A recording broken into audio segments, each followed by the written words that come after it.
Assyria did not become terrifying by accident. It built fear into an imperial machine. The first proof is carved in stone. Kings wanted conquest remembered as a public lesson. But the popular version gets one thing wrong. Assyria was not only brutal.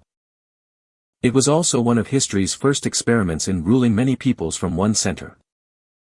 That center shifted across cities. Ashur, Kalhu, Dur-Sharrukin, and Nineveh. Assyria began around the city of Ashur. On the Tigris, long before its empire peaked. The city and the god shared a name. So politics and worship were never far apart. Early Assyrian merchants crossed Anatolia with tin, textiles, contracts, and astonishing paperwork.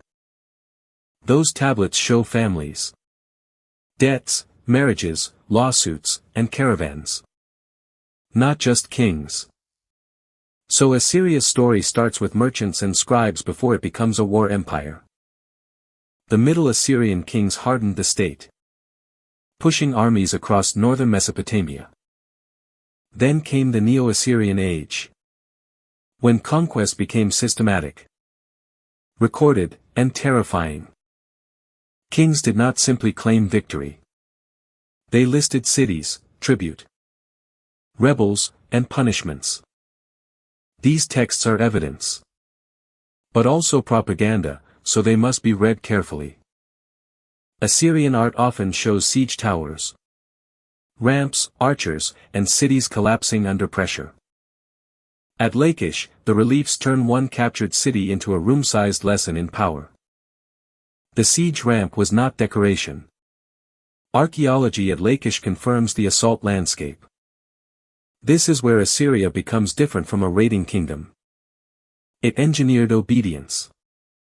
Deportation was one of its harshest tools, moving communities to break rebellion. But deportees were not always destroyed. Many were relocated as labor, specialists, and settlers. That double nature is uncomfortable. Cruelty and organization can exist in the same policy.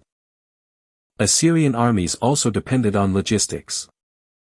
Roads, depots, horses, iron, and scribes.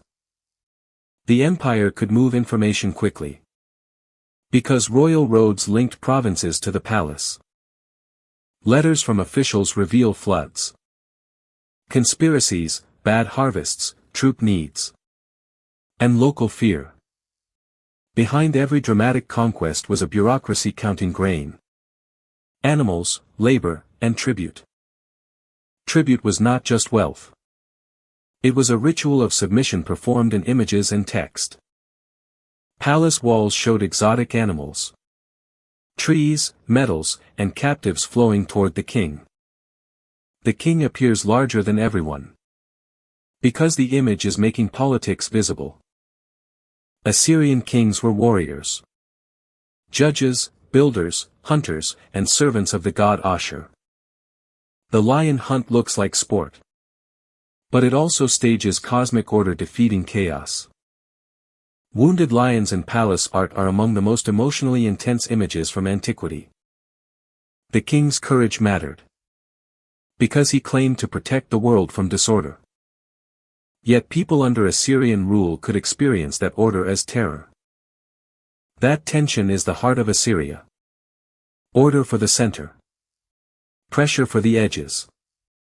Tiglath-Pileser III changed the game by making conquest more permanent. Instead of temporary raids, conquered territories increasingly became provinces with governors. Sargon II built a new capital, Dur-Sharrukin, as if empire needed a fresh stage. Its colossal lamassu guarded gates with human heads, bull bodies, wings, and warning power. Those guardians are not monsters in a simple fantasy sense. They are threshold theology. Sennacherib moved royal attention to Nineveh and turned the city into a wonder. He redirected water through canals, aqueducts, and gardens to make the capital bloom. Some scholars connect these gardens with traditions later attached to Babylon. That does not prove the famous wonder was Assyrian. But it keeps the question alive.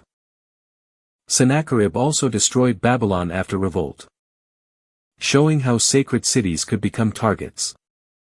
His successor Esarhaddon reversed course and rebuilt Babylon to repair legitimacy. Assyrian politics could be ruthless, because succession itself was dangerous. Royal women were not silent background figures. Some held serious administrative influence. Nakié, mother of Esarhaddon, shows how a queen mother could protect succession. The court also relied on scholars who read omens, stars, dreams, and liver signs. To modern viewers, omens sound strange. To Assyrian kings, they were intelligence reports. If the signs were bad, rituals could substitute a temporary king to absorb danger. This world was rational in its own terms. Watch heaven, read signs. Act before disaster. Ashurbanipal took that scholarly culture further by gathering tablets into a vast royal library. Without those tablets, we would know far less about Mesopotamian myth and thought. The Epic of Gilgamesh survived in part because Assyrian scribes copied older stories. So the empire that terrified cities also rescued memories older than itself. That contradiction makes Assyria difficult to explain honestly. The army mastered chariots, cavalry, infantry, engineers, and psychological warfare. Iron weapons helped, but organization mattered more than metal alone. Cavalry became increasingly important as the empire stretched over mountains and plains. Enemies were not passive. Urartu, Elam, Egypt, Babylon, and local rebels resisted repeatedly. Each campaign solved one crisis while creating the next frontier of fear. The empire's strength became a trap, because it required constant motion. When the center weakened, old enemies and resentments did not disappear. In the late 7th century BCE, Babylonian and Median forces attacked Assyria's heartland. Ashur fell, then Nineveh fell. And a world that seemed permanent broke quickly. The fall of Nineveh in 612 BCE became one of antiquity's great reversals. But Assyria did not vanish from human memory the moment its palaces burned.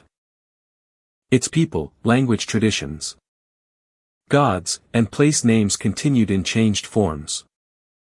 Later writers remembered Nineveh as a symbol of arrogance, warning, and sudden judgment.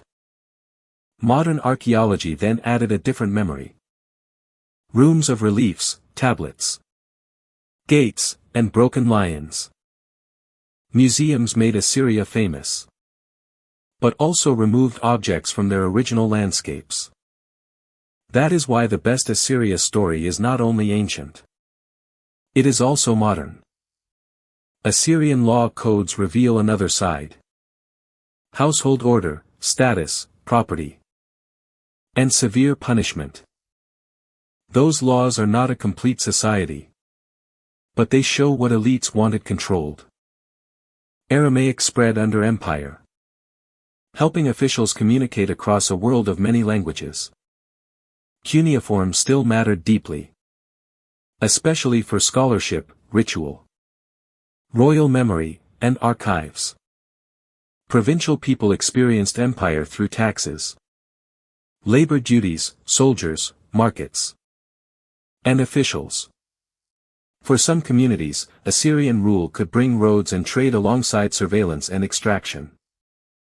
The collapse also left clues in destruction layers, abandoned palaces, and later memories. So Assyria should not be judged from one inscription, one relief, or one shocking quote. The viral version asks whether Assyria was the cruelest empire ever. The better question is how an empire made fear. Roads, archives, and ritual work together. Its terror was real. So were its libraries, canals, letters, and astonishing art. If we only call Assyria monstrous, We miss how sophisticated violence can become. And if we only admire its organization, we forget the people crushed beneath it. Assyria forces us to hold both truths at once. Civilization and coercion were intertwined. That is why its stone rooms still feel alive. They are not silent monuments. They are messages from an empire that wanted the world to remember who commanded it. The question is whether we can read those messages without becoming their audience. Because Assyria's most disturbing legacy is not that it was ancient and strange. It is that its tools of power still feel recognizable. Spectacle, paperwork, roads, fear. Watch the full episode to follow the empire from merchant tablets to Nineveh's fall.